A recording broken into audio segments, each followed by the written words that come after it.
우리가 함께 나눈 말씀의 제목은 기다림의 소망이었습니다. 기억하고 계십니까?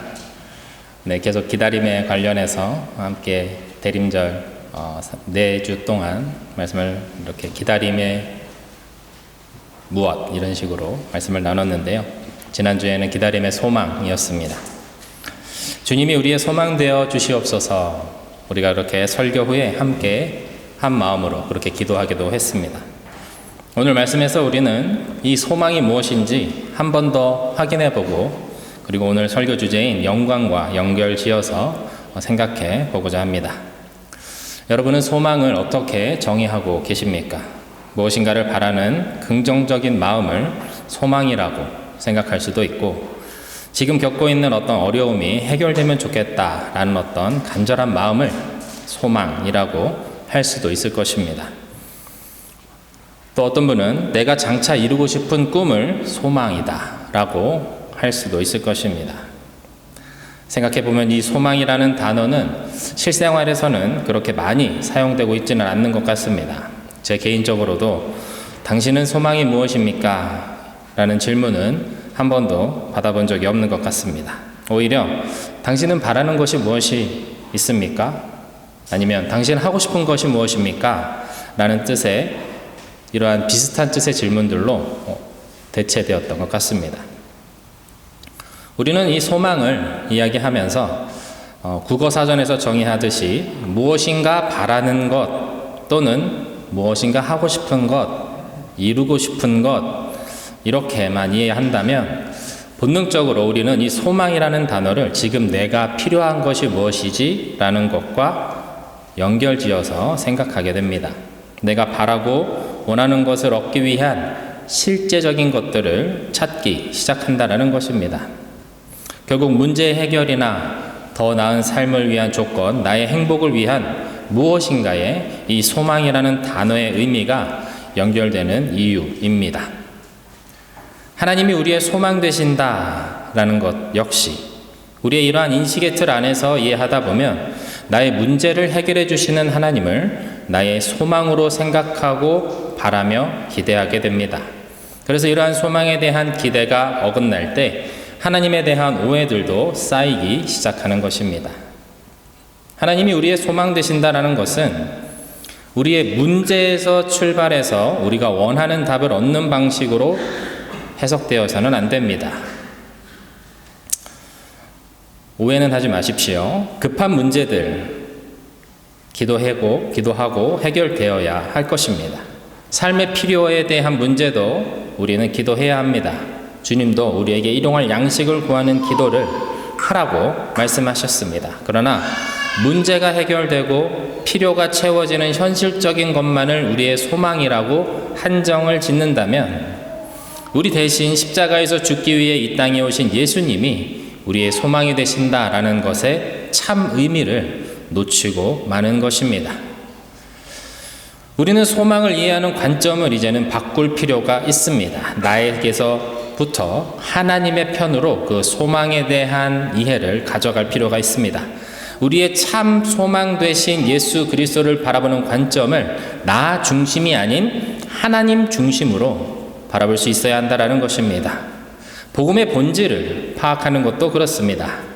하나님께서 이 복음을 어떻게 디자인하셨는지 들여다볼 필요가 있다는 것입니다. 성경이 바로 그것을 말해주고 있습니다. 성경은 우리의 필요와 우리의 복음을 연결짓지 않습니다. 성경은 오히려 우리의 세상에 필요한 그러한 것들을 믿음으로 극복하며 나아가라 라고 말해줍니다. 그러면 모든 것을 다 채워주신다라고 성경은 오히려 우리에게 격려하고 있는 것이죠. 먼저 그의 나라와 그의 의를 구할 때 이 모든 것을 너희에게 더해 주시리라 말씀하시는 것입니다. 우리는 이제까지 복음을 나 중심으로 생각하고 나 중심으로 해석해 왔습니다. 나에게 복음이 얼마나 중요한지에 대해서만 생각했다라는 것이죠. 그 결과 우리가 놓친 것이 있습니다. 그것은 하나님의 마음과 예수님의 의도입니다. 내가 너무나도 소중하기 때문에, 하나님이 나를 너무나 사랑하시기 때문에 예수님이 나를 위해서 이 땅에 오셨고 십자가에서 죽으셨다라는 것, 그것에만 만족하고 거기에 머무르게 된다라는 것입니다. 우리는 한 발짝 더 앞으로 나아갈 필요가 있습니다. 너무 감사하고 감격스러운 일이 분명하지만 내가 얻은 것에만 집중하는 복음이 되어서 그렇게 굳어버려서는 안 된다라는 것이죠. 어린아이들은 선물을 받으면 너무나도 좋아합니다. 어서 이 선물을 뜯어보고 그 상자를 열어내고 그 안의 것을 꺼내서 만져보고 싶고 가지고 놀아보고 싶기 때문입니다. 아이들이 선물을 받았을 때 그 집중력을 여러분 기억하십니까? 엄청납니다. 선물을 준 사람은 아무 보이지가 않습니다. 엄마 아빠도 눈에 들어오지 않고요. 손님들도 눈에 들어오지 않습니다. 오직 그 눈에는 선물만 보이는 것이죠. 무엇 때문에, 무슨 날이기 때문에 선물을 받았는지도 잊어버립니다. 그저 선물, 그거에만 온통 마음을 빼앗겨 버립니다. 우리가 이 귀한 복음을 받아들이는 모습도 이것과 비슷하다라는 생각이 듭니다. 복음이 너무 귀하고 감격스럽고 내가 구원받았다라는 기쁨 때문에 주님을 바라보지 못하는 것이죠. 이제 우리의 믿음은 조금 더 성숙해질 필요가 있는 것 같습니다. 내가 받은 구원이라는 이 놀라운 선물에서 잠시 눈을 들어서 아들을 보내신 아버지를 바라볼 필요가 있습니다. 그리고 나를 위해서 십자가에 달리시고 죽으시고 부활하신 예수님을 바라볼 필요가 있습니다. 내 손에 주어진 것, 내가 해결받은 이 일을 위해서 치르신 하나님의 대가, 하나님이 우리에게 증명하시고자 하는 그 진심, 하나님이 나에게 가르쳐주고자 하시는 그 마음, 보여주시고자 하는 것, 그것들을 이제는 바라볼 수 있어야 하고 깨달을 수 있어야 한다는 것입니다. 그렇게 우리의 눈을 들어 시야를 확장할 때 하나님의 영광이라는 것이 눈에 들어오기 시작합니다. 하나님의 뜻, 하나님의 빛이 우리 가운데 보이기 시작하는 것이죠.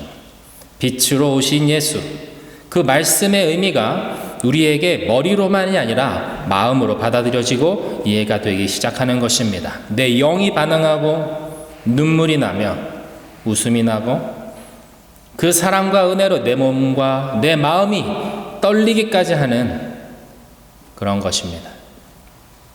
오늘 본문에 등장하는 한 여선지자는 이러한 주님의 영광을 맛보았습니다. 그 영광을 사람들에게 전하기까지 했습니다. 오늘 본문 36절, 37절의 말씀인데요. 함께 한 목소리로 읽어보겠습니다. 시작. 아셀 지파에 속하는 바누엘의 딸로 안나라는 여예언자가 있었는데 나이가 많았다. 그는 처녀 시절을 끝내고 7해를 남편과 함께 살고 과부가 되어서 84살이 되도록 성전을 떠나지 않고 밤낮으로 금식과 기도로 하나님을 섬겨왔다. 안나라는 여예언자, 여선지자가 있었습니다. 나이가 아주 많은 과부였습니다. 남편과 결혼해서 7년밖에 살지 못했습니다. 남편이 어떤 일로 인해서 먼저 세상을 떠나고 말았습니다. 여기까지만 봐도 안나의 인생이 그렇게 축복받은 인생은 아니라는 것을 우리는 알 수 있죠. 당시 유대 사회는 부계 사회였습니다. 남편이 없는 과부는 극빈층에 속했습니다. 경제활동이 불가능한 과부였으니까 이 끼니 걱정을 하는 것이 당연한 그런 처지가 바로 안나의 상황이었습니다. 이 안나가 처음부터 선지자는 아니었을 것입니다. 그러나 남편을 잃고 나서 혼자가 된 안나 선지자는 84살이 될 때까지 성전을 떠나지 않았다라고 기록하고 있습니다. 성전에서 금식하며 기도함으로 하나님을 섬겼습니다. 여기서 섬기다라는 뜻은 지속적이고 일관된 태도로 하나님을 섬겼다라는 의미가 담겨 있습니다. 포기하지 않았다라는 뜻이죠. 어려운 상황에서도 멈추지 않았다라는 뜻이 됩니다. 수시로 금식했습니다. 어려우면 어려울수록 금식으로 나아갔겠죠. 계속해서 기도했습니다. 그렇게 하면서 자신이 할 수 있는 최선을 다해서 하나님을 섬기는 삶을 살아냈습니다. 남편을 잃고 힘겨운 나날들이 있었을 것입니다. 하지만 안나 선지자는 하나님의 성전에 들어와 자신의 일생을 하나님 앞에 온전히 내어 드렸습니다. 기댈 곳도 없고 돌아갈 곳도 없는 인생이었습니다. 온전히 주님께 자신의 삶을 내어드리기로 했을 때 가여운 과부의 인생이 영광스러운 하나님의 선지자의 삶으로 변화하게 된 것입니다. 그리고 시므온과 함께 예루살렘 성전에서 아기 예수의 나심을 사람들에게 전하고 증거하는 사람이 되었다라는 것입니다. 오늘 본문 38절의 말씀인데요. 같이 읽겠습니다. 시작. 바로 이때에 그가 다가가서 하나님께 감사를 드리고 예루살렘의 구원을 기다리는 모든 사람에게 이 아기에 대해서 말하였다. 세 번역으로 바로 이때에 그가 다가가서 라고 번역된 부분은 때마침 안나 선지자가 성전에 나왔다라는 의미가 됩니다. 시므온처럼 성령의 이끄심에 따라서 성전에 올라간 그날 아기 예수를 만나게 되었다라는 뜻이 됩니다. 안나는 이러한 일을 하나님께 구한 적 없습니다.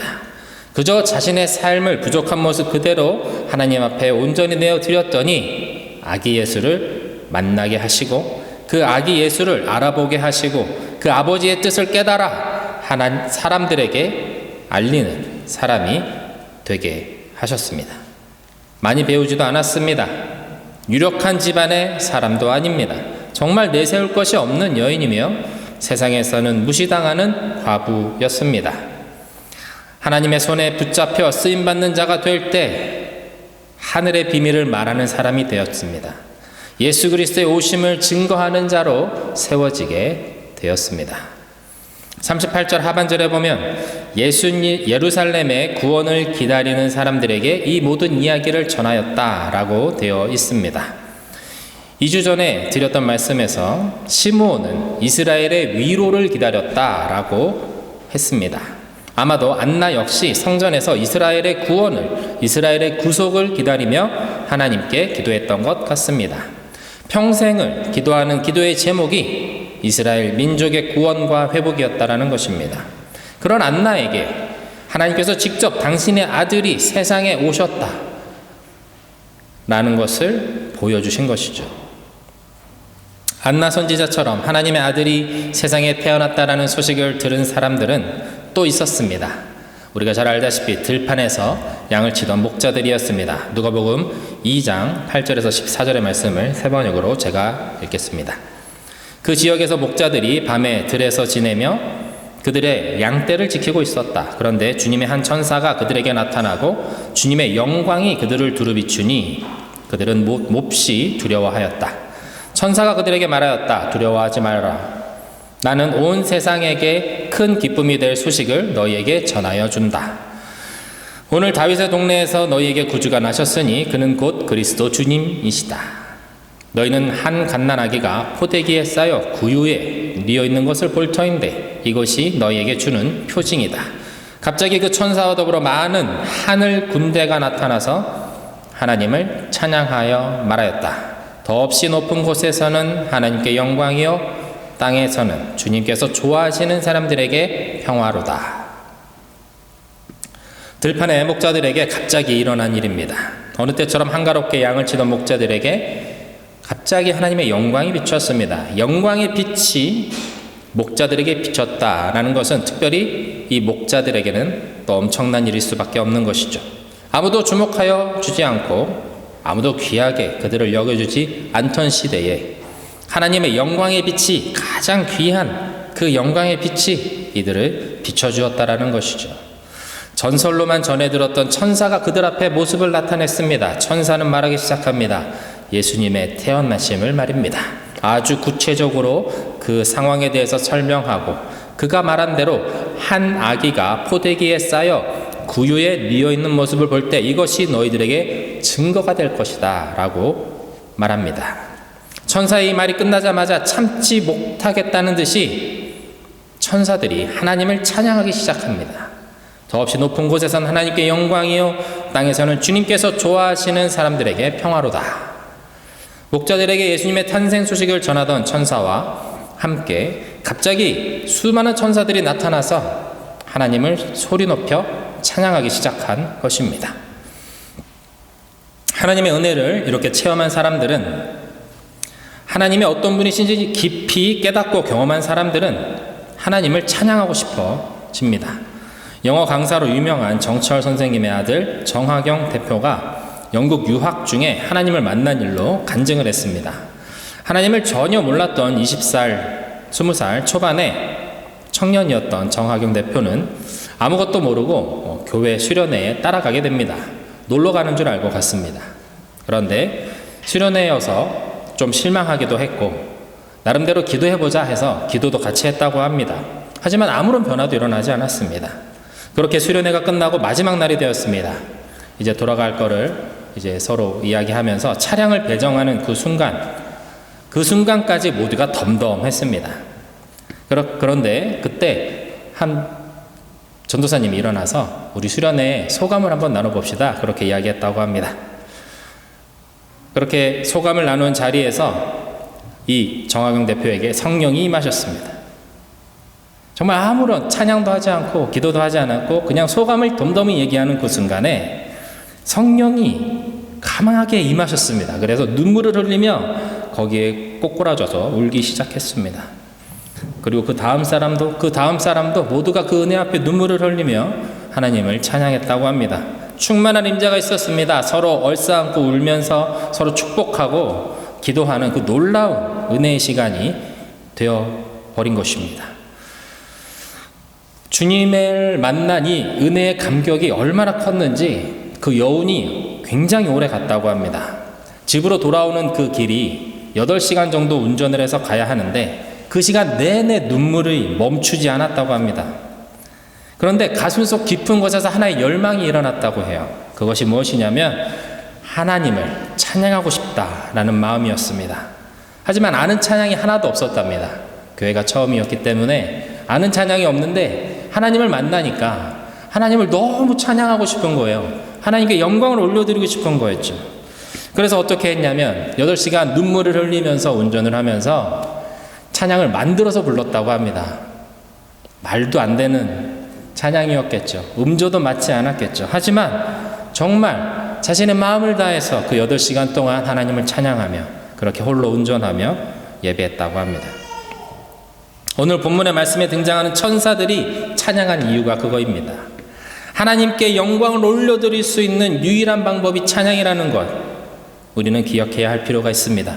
예수님의 태어나심에 대해서 하나님의 계획하심과 그 일을 신실하게 이루신 것에 대해서 이렇게 파격적으로 하나님의 선택과 파격적인 하나님의 그 역사를 그들이 보고 목자들에게 전하는 이 순간에 천사들은 하나님을 찬양하지 않을 수 없었던 것이죠. 한 천사가 하나님의 이름을 높이면서 찬양하기 시작하니 모든 천사들이 정말 참지 못하겠다라고 하면서 하나님을 높여드린 것입니다. 여러분, 이것이 영광의 찬양이요, 이것이 예배입니다.